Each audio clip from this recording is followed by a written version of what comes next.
시간이라고 말씀을 하셨는데, 간직이란 말은 아직 어렵고 후종 자매와 만나고 또 하나님을 알게 되고 침례까지 순종하게 되어서 짧지만 귀하게 하나님을 만났던 이야기를 말씀드리고자 했습니다. 네, 저는 2005년도에 제가 일하고 있는 직장에서 지금의 아내인 후종 자매를 처음 만났습니다. 당시 자매는 졸업 후 외국 연수를 위해 아르바이트를 하러 저희 회사에 입사하였고 또 제가 담당하고 있는 부서로 들어오게 되었습니다. 저희 회사는 6개월에서 1년 사이에 타부서로 발령이 있으나 그렇지 않고 1년 넘게 한 부서에서 같이 근무하게 되면서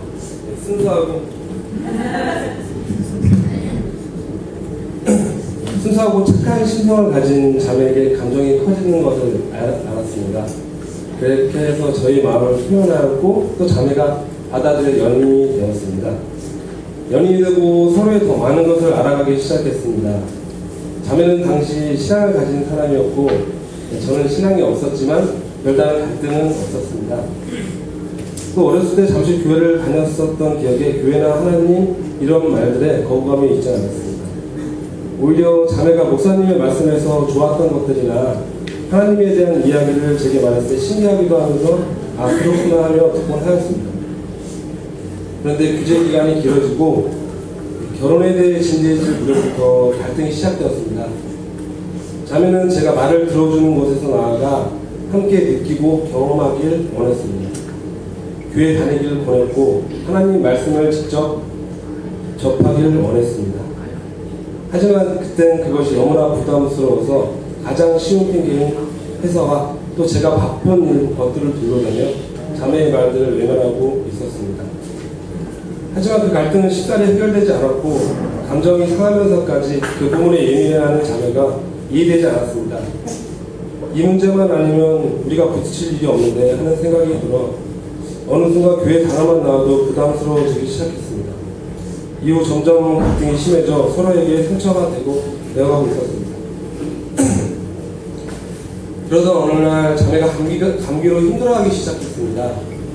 분명히 일주일 가까이 병원을 다니고 내리지 않은 열 때문에 새벽에 병원을 갔다 왔는데 흡전되지 않았습니다. 이대로는 안 될 것 같아 병원에 입원하기로 하고 다음날 아침 병원에 가기 위해 데려갔을 때 이미 자매가 정신을 잃은 상태였습니다. 그렇게 업고 간 병원에서는 뇌수막염이며 이미 병이 너무 진행됐다며 바로 중환자실로 옮겼고 그 병이 무엇인지 어떤 병인지 몰라 그저 멍하게 있을 때쯤 너무 심각한 상태인 걸 듣고서야 너무 무섭고 두려웠습니다. 자매는 중환자실에서 하루 이틀 그렇게 며칠이 지나도 나아지지 않고 상태는 점점 더 나빠졌습니다. 그저 상태가 나아졌다는 소식을 기다릴 수밖에 없었습니다. 들려오는 소식은 이미 부은 뇌로 인해 양쪽 시력이 없어졌고 두 팔은 주사바늘로 가득했습니다. 그렇게 기다렸던 의사의 대답은 상황이 너무 나쁘고 치료가 힘들다며 최악의 경우까지 생각하라고 했습니다. 그 말을 듣는 순간 제 눈에 눈물이 났고 자매가 저에게 얼마나 소중한 존재인지 깨닫게 됐습니다. 회사에 가는 것도 일도 아무것도 할 수가 없었습니다. 어떻게 무엇을 해야 할지 너무 깜깜했습니다. 믿었던 의사마저도 포기하게 감당할 수가 없었습니다. 그렇게 무력함을 느끼고 있을 때 문득 하나님이 생각이 났습니다. 어떻게 기도를 해야 하는 건지 아무것도 모르지만 그냥 무작정 기도했습니다. 살려달라고. 제발 하나님께서 살려달라고. 그렇게 하나님께 매달리는 것밖에는 할 수가 없었습니다. 그런데 그 뒤에 정말 기적같이 열이 내렸고 다시 의식을 찾았습니다. 그리고 살았습니다. 수년한 동안 자매의 시력을 위해 기도했고 차츰 보이게 해주셨고 다시 걸을 수 있게 기도했고 재활치를 통해 다시 걸을 수 있게 해주셨습니다. 하나님이 아내를 치료해 주셨음이 분명했고 제 기도를 들으셨음이 분명했습니다. 그렇게 하나님을 저와 제 자매가 함께 경험하였습니다. 하지만 시간이 지나 자매가 건강을 되찾고 다시 일상으로 들어오자 그때의 감동과 기억이 점점 무뎌지기 시작했고 그저 하나님이 있는가 보다 하는 마음이 있었지만 다시 예전 모습으로 돌아가고 있었습니다. 결국 예전처럼 갈등이 또 시작되었습니다. 핑계는 그때와 달랐습니다. 결혼하면 교회에 나갈게 하는 것으로 말입니다. 결혼 날짜가 잡히고 아내는 제게 그 부목사님께 함께 인사드리러 가길 원했고, 인사 갔을 때 부모님, 목사님께서 저와 자매가 결혼에 대한 책을 함께 교제하길 권하셨고, 저 또한 결혼 전에 좋은 시간이 될 것 같다 그렇게 하길 하였습니다.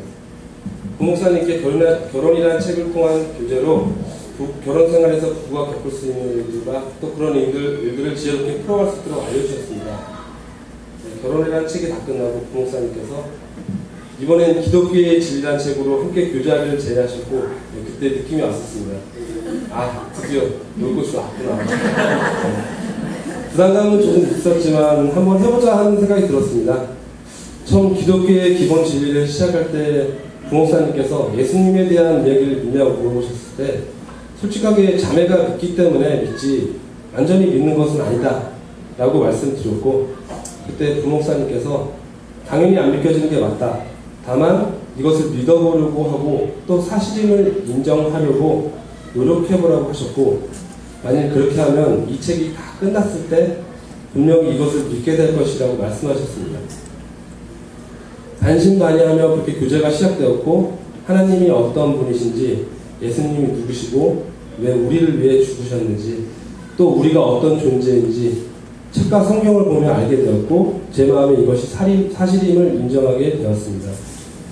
하나님께서 세상을 지으셨고 죄로 인해 죽을 수밖에 없는 우리를 위해 예수님께서 이 땅에 오셔서 대신 십자가에 매달려 죽으심으로 우리의 모든 죄와 앞으로의 죄까지 사해 주셨으며, 우리의 죄를 기억하지 않으시며 이것을 믿기만 하면 천국에 갈 수 있음을 알게 되었습니다. 이 모든 것들이 오직 하나님께서 우리를 지으시고 사랑하셔서 이렇게 해주셨다는 것이 놀랍고 또 놀라웠습니다. 부목사님과 교제하는 동안 말씀하셨던 하나님을 저의 생활 속에서 경험할 수 있었습니다. 마지막 결단의 시간에서 저는 예수님을 내 안의 구세주로 영접하였고 구원을 받았습니다. 이 모든 사실을 믿을 수 있게 해주심이 너무 감사했습니다. 제가 이 모든 것들을 인정하고 믿음을 고백하자 그동안 제 삶에서 있었던 일들이 스치듯 지나갔습니다. 특히 저와 갈등을 겪었을 때 왜 그렇게 부담스럽게 교회의 문제에 집착하냐고 묻는 저에게, 오빠라면 내가 저 앞에 북구정이를 보지 못하고 달려가고 있으면 어떻게 할 거야? 라고 물은 적이 있었습니다. 그때 저는 당연히 착해 취했었고, 자매는 그래도 내가 이거 놓으라고 또 달려가면 그냥 줄 거야? 하고 물었고, 저는 당연히 어떻게든 끌고 와서라도 못 가게 해야지 하고 이야기한 적이 있습니다. 왜 그렇게 말했었는지 갈등 속에서 자매가 말한 것들이 하나하나 이해가 되기 시작했습니다. 이제서야 하나님을 믿는 자매를 만나게 해주신 것이 감사했습니다. 제게 이런 큰 축복을 주신 하나님께 정말 감사했습니다. 하나님께서는 제가 하나님을 알지 못할 때도 저를 인도해 주셨음이 너무 감사했습니다. 이후 2월 25일 목사님의 주례로 결혼식을 올렸고, 현재 아내와 하나님 축복 안에서 행복하게 살고 있습니다. 결혼하고 나서 일요일날 예배 드릴 수 있게 기도하였고, 매주는 아니지만 종종 일요일에 교회에 갈 수 있도록 해주셨습니다. 아직 많이 부족하지만 앞으로도 행복할 때뿐만 아니라 어려움이나 힘들 때에도 항상 기뻐하고 쉬지 않고 기도하며 범사에 감사하며 살 것입니다. 요즘 가정의 행복과 또 하나님을 사랑하는 아이를 갖기를 기도하고 있습니다. 많은 분들이 함께 기도해주고 계신 걸 알고 있습니다. 늘 감사드리며 또 저와 자매 또한 성도님들을 위해 기도하는 저와 현자매가 되겠습니다. 앞으로도 하나님을 기쁘게 해드리는 가정이 되도록 노력하겠습니다. 감사합니다.